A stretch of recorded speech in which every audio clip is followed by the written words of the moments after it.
Atender, atender, vamos a contar la historia que pasó una vez, la historia de aquel hombre, mitad rana y mitad pez, que un día en la Bueno, y estuvimos compartiendo también el artículo 1 de las disposiciones generales en derechos y garantías sobre el anteproyecto de ley de salud mental. Y bueno, ¿se los repito? ¿Se los repito? Lo que podríamos agregar es que esta entrevista, así como la mesa y otra entrevista que va a venir después, está enmarcada en la campaña Rompiendo el Silencio de Radio Vilar de Voz, en la cual esperamos hacer muchas movidas, además de contactar personas como Nelson que están de lleno en la materia, con desembarcos que ya se están planificando, y otras actividades de las cuales ya les haremos conocer. ¿Le leemos el artículo? ¿Te parece, Nelson? ¿Ya comenzamos la entrevista? Sí. Bueno. Objeto de ley, artículo 1. Objeto de la ley. Se garantiza la salud mental como derecho humano. El usuario del sistema de salud mental es considerado sujeto de derecho y esta calidad no le puede ser quitada en ninguna circunstancia. Se concibe la salud mental como inseparable de la salud integral.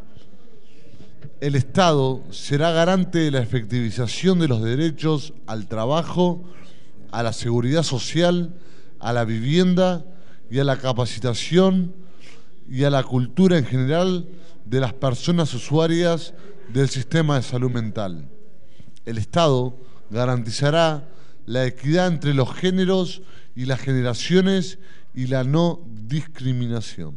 Bueno, buenos días. La verdad que es un gusto siempre compartir instancias de intercambio y de trabajo con Radio Vilar de Voz, con los compañeros y compañeras que hace unos cuantos años que venimos como transitando por diferentes espacios y yo creo que es como, a mi modo de ver, muy importante esto que enmarcaba Diego, de la necesaria discusión y empezar a hacer visibles ciertos aspectos que difícilmente surjan solo de quienes planifican o construyen las políticas públicas, ¿no? Yo creo que esta mesa, este intercambio, lo que constituye es una acción de empoderamiento y de acción política, desde la implicación como usuarios, ¿no? O sea, como personas con sufrimiento, con padecimiento, como ustedes decían previamente, que tenemos todos. Entonces, en primer lugar, destacar de que me parece que esta conversación, este espacio de trabajo, es por la vía de los hechos, poner en juego un derecho fundamental, que es el derecho a la participación, como ustedes decían previamente, el derecho y el acceso a un medio de comunicación, a la información y a la decisión como ciudadanos. Esto que ustedes leían del principio al artículo 1, digamos, constituye un aporte, constituye un borrador, una propuesta de posibilidad de construir un anteproyecto de ley de salud mental. Yo participé como representante por la Facultad de Psicología, pero ahí habían integrantes que provenían del derecho. Bueno, en algún momento ustedes van a convocar a Judith Cacuc, que trabajó también en este borrador de anteproyecto, de la Coordinadora de Psicólogos. Es decir, participaron ahí diferentes actores y produjeron este borrador que tiene este artículo 1. borrador, digamos, de esta propuesta de anteproyecto de ley de salud mental aún no ha ingresado a ser discutido, por ejemplo, en el Parlamento, en la Comisión de Salud. O sea, se mantiene como una propuesta de trabajo que surge de un subgrupo y que en este momento me parece que es muy importante restituir la vigencia y la necesidad de que se avance en una ley de salud mental. Y creo que en ese sentido, vuelvo a reiterar, me parece como muy importante que ustedes que están trabajando desde este lugar, como estamos trabajando otros colectivos desde otros lugares, como es el colectivo La Grieta, o como trabajan otros colectivos de usuarios o de movimientos sociales o personas, puedan ubicar un poco en la discusión pública, en el debate, la necesidad de una ley de salud mental que sustituya la vieja ley que nos rige hoy día, que es del año 1936. Es decir, de que nosotros adolecemos, o sea, no cuenta nuestro país con una ley de salud mental, como por ejemplo ha sido votada en este año 2011 en Argentina la Ley Nacional de Salud Mental, que es la número 26.657, y que es interesante que quizás ustedes también la puedan incluir al trabajo que están desarrollando, de discusión, intercambio y demás, porque ustedes van a ver que esta ley que fue aprobada en Argentina este año tiene puntos que son comunes a lo que es la propuesta que se elaboró en el marco del subgrupo que les comentaba anteriormente, donde estuvimos trabajando. Y que tengan puntos en común quiere decir de que cuando pensamos la perspectiva de la salud mental como un derecho humano, simplemente lo que nosotros estaríamos haciendo sería llevar adelante la ratificación que nuestro país ha desarrollado desde hace muchos años en cuanto a las normativas internacionales.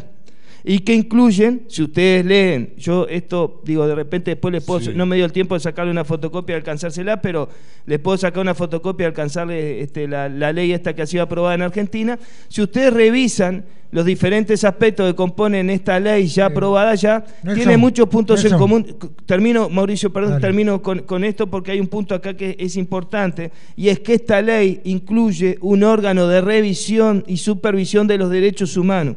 Digo que es muy importante este aspecto porque este fue uno de los aspectos que desde donde se plantearon mayores resistencias a nivel específicamente de un editorial de la Sociedad Uruguaya de Psiquiatría del año de junio del 2009, donde ahí se cuestionaba un poco básicamente la propuesta de un órgano de supervisión o de revisión de los derechos humanos. Un órgano de revisión y supervisión de derechos humanos es un elemento que podría poner a resguardo y que podría atender todas aquellas violaciones a los derechos humanos que se producen y que, como ustedes comentaban hoy, muchas veces son las que aumentan o producen una intensificación en el sufrimiento. Entonces, esta ley argentina incluye un órgano de revisión y también lo incluía la propuesta de anteproyecto de ley que nosotros presentamos, pero ha sido uno de los aspectos. Comento este aspecto porque hay varios elementos quizá que están en juego, digamos, que van a ocasionar, como es debido, diferentes posicionamientos, resistencias, conflictos y demás. Bueno, ese es uno, y esta ley argentina que se votó en el 2011, este año, incluye un órgano de revisión, como lo establecen además las normativas internacionales que nosotros ratificamos. Disculpa que te interrumpa. No, por favor, Mauricio. Pero siento una angustia, pero muy profunda, como me estás hablando, que votaron una ley y hace poquito estuvo Cecilia en Buenos Aires comentándonos, y tuvo gente de Buenos Aires también, estuvo el sábado pasado, creo, y hace 3 meses están sin gas. ¿Dónde está la ley? Pará, vos que hacer leyes y no sacar el gas. Lo que está comentando Mauricio, para la audiencia que quizás no lo sepa, es que en el Hospital Borda de Buenos Aires, que es un hospital que alberga a cientos de personas, hace 3 meses que en pleno invierno están sin gas, y que parece una paradoja que, si bien en el nivel legal de lo que debería ser han hecho un gran avance, en los hechos la gente se está muriendo de frío. Vamos a una pequeña pausa, audiencia. Una pequeña pausa, audiencia. Quédese ahí, seguimos 95.1. 099-276-387. Audiencia para comunicarse con nosotros, con nuestro equipo. Acá lo estaremos recibiendo en el mensaje de texto. Y bueno, y seguimos en esto que es la enfermedad mental o la locura y el anteproyecto. Muy bien, seguimos con Nelson de León, amigo de la radio, psicólogo, docente de la Facultad de Psicología, que integra la comisión redactora del anteproyecto de ley de salud mental. Para los oyentes que de repente se enganchan ahora a escuchar la transmisión de la 95.1. Y justo estábamos hablando de que en Argentina, bueno, Nelson nos trajo el dato muy útil de que se aprobó una ley de salud mental y en los hechos en el Hospital Borda falta el gas hace 3 meses y bueno, hubo toda una movida ahí y estamos a la espera de que el problema se solucione. Esto, por ejemplo, fue algo que se logró en el año 85, a la salida de la dictadura.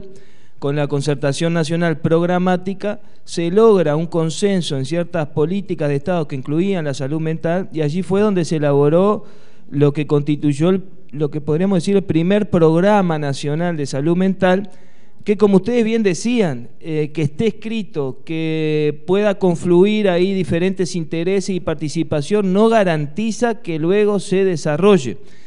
Es decir, de que en el año 85-86 se construye un programa nacional de salud mental con una correlación política y de consenso como la que tú decías. Es decir, un compromiso que más allá de quien fuera el que ganara las elecciones, el que tuviera en el poder, se iba a llevar adelante. Sin embargo, ese programa nacional de salud mental, lejos de llevarse adelante, las políticas dirigidas a salud mental fueron dolentes de recursos, insuficientes de todas las formas en los abordajes alternativos a la institucionalización o la hospitalización o a la manicomialización. Es decir, de que lo que estaba planteado en aquel Programa Nacional de Salud Mental nunca se desarrolló. Tanto es así que en el año 95, ustedes se acordarán, se cierra el Hospital Psiquiátrico Musto. Allí se produjeron algunos fallecimientos con interpelaciones a ministros entonces porque habían habido muertes de frío. Y el cierre del Musto en el año 95 produjo algunas posibilidades de,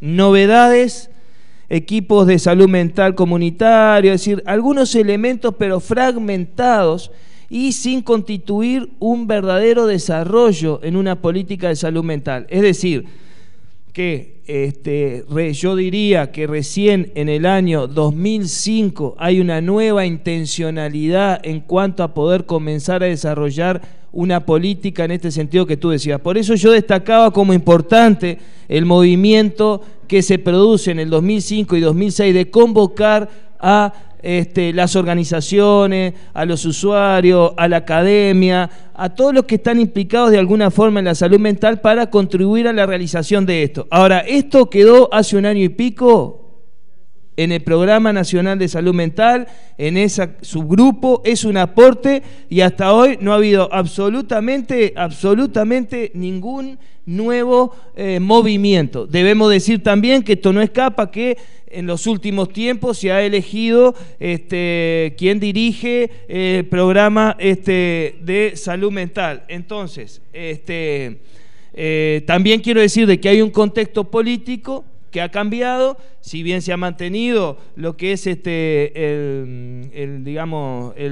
gobierno del Frente Amplio, han habido cambios a nivel de la salud mental, ¿no? O sea, y recién hace pocos meses que se ha provisto la dirección del programa de salud mental. Entonces, esto creo que lo que quiere decir es que quizás en los próximos tiempos nos encontremos entonces nuevamente teniendo la posibilidad de darle un nuevo lugar al desarrollo de esto y avanzar en la discusión legislativa, porque como tú decías, cuando esto se elaboró en los años pasados, hubo algún nexo, hubo alguna participación política, pero no se llegó a tener un trabajo de promoción, de discusión y de intercambio, ni legislativo, y yo diría que a nivel social muy poco.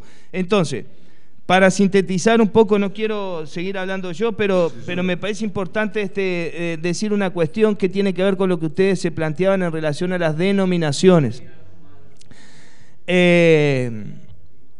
Ustedes decían hablar de salud mental o hablar de locura. Fíjense que la ley vigente actualmente, la ley 9581 del año 1936, que es lo que jurídicamente tiene que ver con los tratamientos de salud mental, lo que hizo en aquel momento es organizar la asistencia según lo que existía en el año 36. Y la ley establece organizar la asistencia de psicópatas. O sea que en aquel momento la denominación todavía, yo diría, era mucho más estigmatizante, ¿no? A lo que voy es que la forma de denominación siempre tienen un sentido y siempre tienen un significado, y me parece muy importante también esta discusión que ustedes se están dando acerca de, bueno, en definitiva, cómo ustedes se quieren denominar, ¿no? O sea, más allá de las denominaciones que históricamente, en función de los contextos y demás, se puedan establecer. Yo quería, de repente, nos está quedando poco tiempo, preguntarte algo sobre un punto de la ley. Es sobre el uso de políticas de salud mental para el control social. Hay una parte de la ley en la que dice que se prohíbe que el Estado o el gobierno a través del Estado utilice las políticas de salud mental para el control social. ¿Qué concepto de control social se manejó por parte de la Comisión al elaborar ese texto? Bueno, este es otro aspecto fundamental, porque cuando leemos o cuando escuchamos las fundamentaciones de las internaciones involuntarias o la aplicación de ciertos tratamientos, lo que muchas veces sostiene esto es una construcción social de peligrosidad que debe ser absolutamente eliminada. Es decir, que debe de eliminarse la asociación entre peligrosidad y locura, o peligrosidad y enfermedad mental. Todo lo que tiene que ver con muchos años de articulación jurídica sanitaria en las internaciones involuntarias han estado basadas en la concepción de la peligrosidad, de que el loco es peligroso, de que el enfermo mental es peligroso. Y esto debe ser total y absolutamente eliminado. Es más, esto creo que ha sido un avance en cuanto a la eliminación de lo que tiene que ver con la fundamentación para una internación involuntaria, que siempre está planteada en términos cortos, cuando no hay absolutamente ninguna otra solución, y que debe siempre ser decidida y con garantías. Decidida muchas veces, y el enfoque es interdisciplinario, ¿no? O sea que el abordaje debe ser interdisciplinario y debe estar garantizado. Debe estar garantizado el trato, debe estar garantizado que la atención realmente se desarrolle en condiciones adecuadas. Ahora, para que la atención se desarrolle en condiciones adecuadas, tienen que haber dispositivos de atención adecuados, que son los que muchas veces carecemos. Ahora, vuelvo un poco a los aspectos de la ley. Creo que a nivel internacional y en los últimos años se ha avanzado en quitar la noción de peligrosidad.